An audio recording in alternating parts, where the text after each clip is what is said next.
अस्सलामुअलैकुम, कैसे हैं आप सब लोग। उम्मीद करती हूँ आप सब लोग खैर खैरियत से होंगे और मज़े में होंगे। अल्हम्दुलिल्लाह I am good fit and fine. तो ये वीक की जो स्पेशल रेसिपी है वो है कोकोनट लेमन लोफ़ केक। तो इसमें हमारा जो मेन इंग्रेडिएंट है वो है लेमन और कोकोनट। तो मज़ेदार केक बनता है, amazing cake, T time, coffee के साथ, ग्रीन टी के साथ और इवन मिल्क के साथ अमेजिंग लगता है। तो हमारा तो पहला स्टेप केक बनाने में यही होता है कि जितना भी हमारा जो ड्राई इंग्रेडिएंट होता है, मैदा, बेकिंग पाउडर जो है, उसको हम एक साथ रख के फिर हम छान के उसे यूज़ करते हैं। फिर इसमें लेमन जेस्ट जो है वो लेमन का जो छिलका होता है ना ऊपर से, वो हम ग्रेट करके ले लेंगे और फिर लेमन जूस है, बटर है, ये सब जाएगा इसके अंदर, अंडा, मैदा, बेकिंग पाउडर, बेकिंग सोडा। तो ये जो हम केक बना रहे हैं तो पहले तो हम ड्राई इंग्रेडिएंट को एक साथ कर लेंगे और छान के हम डालने वाले हैं ड्राई इंग्रेडिएंट को। और उसके बाद हम जो हमारा केक लोफ पैन जो है वो हम ग्रीस कर लेंगे बहुत ही अच्छी तरीके से बटर से। आप बेकिंग पेपर का भी इस्तेमाल कर सकते हैं, लेकिन मेरे पास नहीं था तो मैंने ना लोफ केक पैन को बहुत ही अच्छी तरीके से बटर से मैंने ग्रीस कर लिया।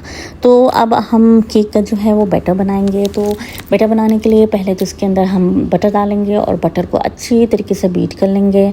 फिर इसमें शुगर जाएगा, शुगर को फिर और बटर को हम अच्छी तरीके से मिक्स करेंगे। तो इसके अंदर जो इंग्रेडिएंट है केक बनाने के लिए जैसे शुगर हो या बटर हो, कितना गया है, ये सब आपको ना डिस्क्रिप्शन बॉक्स में मिल जाएगा। मैं सारी रेसिपी विद इंग्रेडिएंट्स कितना क्या गया है क्वांटिटी के साथ मैं लिख दूंगी डिस्क्रिप्शन बॉक्स में। तो जिसे रेसिपी चाहिए तो वो वहाँ डिस्क्रिप्शन बॉक्स में जाके देख सकते हैं। तो इसके बाद फिर जब बटर और शुगर जो है अच्छी तरीके से मिक्स हो जाएगा तो फिर हम इसमें अंडा डालेंगे। तो अंडा जो है हम एक एक करके डालेंगे, हमें एक साथ अंडा नहीं डालना है। फॉर एग्ज़ाम्पल अगर 3 अंडे हैं तो तीनों अंडे एक साथ नहीं डालने हैं। पहले एक अंडा डालना है, फिर बीट करना है, फिर दूसरा अंडा डालना है, फिर बीट करना है, फिर तीसरा अंडा डालना है और बीट करना है। एक साथ डालने से ये होता है कि हमारा बैटर कडल हो जाएगा। तो एक एक करके डालिए और साइड को अच्छी तरीके से स्क्रैप करिए ताकि जो सारे इंग्रेडिएंट है वो अच्छी तरीके से मिक्स हो जाए। फिर हम इसमें लेमन जेस्ट डालेंगे, फिर इसके अंदर लेमन जूस भी जाएगा और फिर इसके बाद हम अच्छी तरीके से बीट करेंगे। फिर इसके अंदर योगर्ट भी जाएगा, तो योगर्ट भी डाल के अच्छी तरीके से मिक्स करना है, लेमन जूस डालना है। इन सब को डाल के बहुत अच्छी तरीके से आपको इसे मिक्स करना है। फिर उसके बाद हम जितने जो ड्राई इंग्रेडिएंट एक जगह पूरा कलेक्ट करके रखा था, हम इसको इसके अंदर छान के डालेंगे। तो ड्राई इंग्रेडिएंट हमेशा छान के डालना चाहिए। अगर आप चाहते हैं कि आपका केक बहुत अच्छा बने तो हमेशा ड्राई इंग्रेडिएंट को छान के डालिए। और अभी मैंने इसके अंदर ना देखिए कोकोनट डाला है। कोकोनट ग्रेटेड जो कोकोनट होता है ना, आप फ्रेश डाल सकते हैं या जो ड्राई आता है वो भी डाल सकते हैं। तो आपको ये कोकोनट थोड़ा कलरफुल लग रहा होगा क्योंकि मैंने ये किसी और रेसिपी में यूज़ किया था। तो मेरा थोड़ा सा ना कोकोनट बच गया था कलर इस्तेमाल करके ना, मैंने किसी और रेसिपी में इस्तेमाल किया था इसे, तो मेरा ये बच गया था। तो मैंने ना वही कोकोनट को इसमें यूज़ कर लिया। तो वो कलरफुल कोकोनट को डालने से ना थोड़ा उसमें आई थिंक कोकोनट में मैंने ग्रीन कलर डाला था ना, ग्रीन, तो उससे ना और अच्छा बैटर के अंदर ना लेमन का बहुत अच्छा कलर आ गया। तो फिर हमने इसके अंदर ड्राई इंग्रेडिएंट डाला, तो मैंने थोड़ा सा ड्राई इंग्रेडिएंट डाला, फिर बीट किया। फिर उसके बाद मैं दोबारा ड्राई इंग्रेडिएंट छान के डालूंगी, फिर बीट करूँगी। एक साथ पूरा नहीं डालना है, आपको थोड़ा थोड़ा करके डालना है, बीट करना है, साइड स्क्रैप करना है ताकि सब अच्छी तरीके से ना मिक्स हो।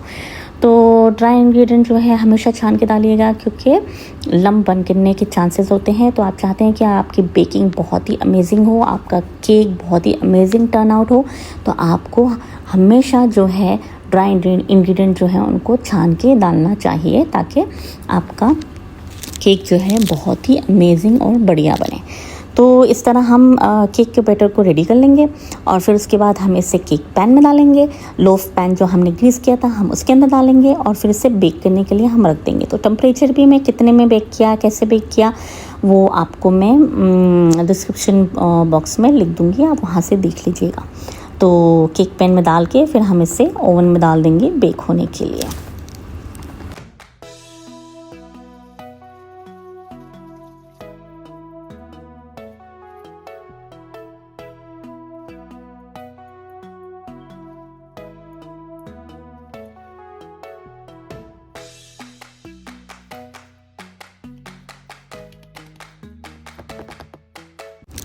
तो हमारा कोकोनट लेमन लोफ केक जो है वो ओवन में चले गया है बेक होने के लिए। तो फिर हम उसके ऊपर का ना हम थोड़ा सा ग्लेज बना लेंगे। तो मैंने लेमन जूस में ना क्या बोलते हैं 4 to 5 tablespoon of castor sugar डाला है। तो आप बस मैंने अंदाज़न डाला है ना, तो आप लेमन जूस ले लें। फॉर एग्ज़ाम्पल आप 4 to 5 table of lemon juice ले लें और उसके अंदर आप डालते रहिए। मैंने कम से कम 5 to 6 टेबलस्पून ऑफ मैंने कैस्टर शुगर भी डाला था और मिक्स करते रहिए, अच्छी तरीके से मिक्स करते रहिए। तो जब हमारा केक रेडी हो जाएगा ना, तो हम ये जो हमने ग्लेज़ बनाया है, हम लेमन जो केक है हमारा lemon loaf coconut lemon loaf cake, उसके ऊपर हम ड्रिजल कर देंगे ऊपर से। तो जब आप खाएंगे ना, तो इस ग्लेज़ का बहुत ही अमेजिंग खट्टा टैंगी टेस्ट आएगा, जो कि लेमन केक को ना और ज़्यादा फ्लेवरफुल बना देगा। तो उम्मीद करती हूँ आपको ये केक पसंद आया होगा। बहुत ही अमेजिंग केक बनता है, मस्ट ट्राई केक है, ज़रूर ट्राई करिएगा, अपने फैमिली को ज़रूर बना के खिलाइएगा, सबको बहुत अच्छा लगेगा ये केक। तो चलिए फिर नेक्स्ट वीडियो में मिलेंगे विद सम न्यू बेकिंग या कुकिंग के साथ। जब तक के लिए ना टेंशन लेने का ना टेंशन देने का, हमेशा खुश रहने का। And don't forget to like share and subscribe. Allah हाफिज़, bye bye, take care, have a nice day. Man, can you come?